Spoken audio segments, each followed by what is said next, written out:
Hello and welcome to our video today on how to reset your service light using Topdon ArtiDiag500S model. This is a brilliant diagnostic tool that can be used for other functions as well and to diagnose the fault codes.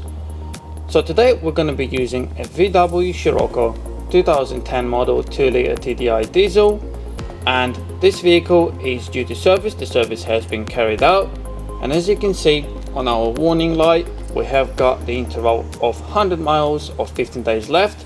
So that is what we're going to reset today. So to start this process, please make sure that the ignition is on the vehicle.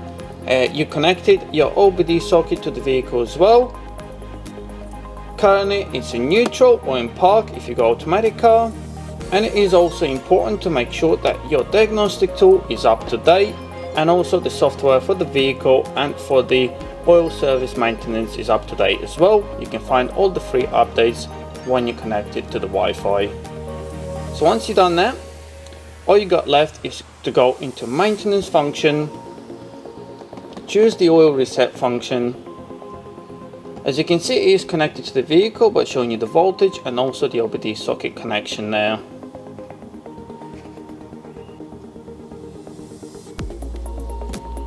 Once you got into this setting, select the vehicle you're working on, in our case VW, ignition is on, confirm it. Once connected, you're going to have automatic reset there, which is the easiest function to go to.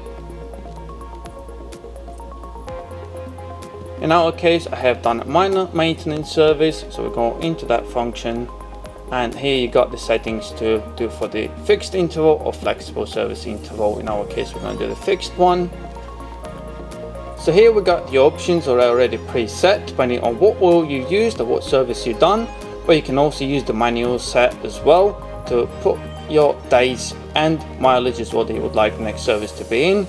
So in my case, I'm going to go for the high efficiency oil because that's what I've done, which is going to give me a year and over 9,000 miles. So as you can see, it has been carried out already, as quick as that. Let's just double check on our dashboard that that is what we got on there. Yeah, that's perfect. As you can see, nice and easy. So all you have to do now is obviously unplug your tool unless you have got other jobs to carry out. By this stage everything's done, so just go back, disconnect it from your vehicle, and job done.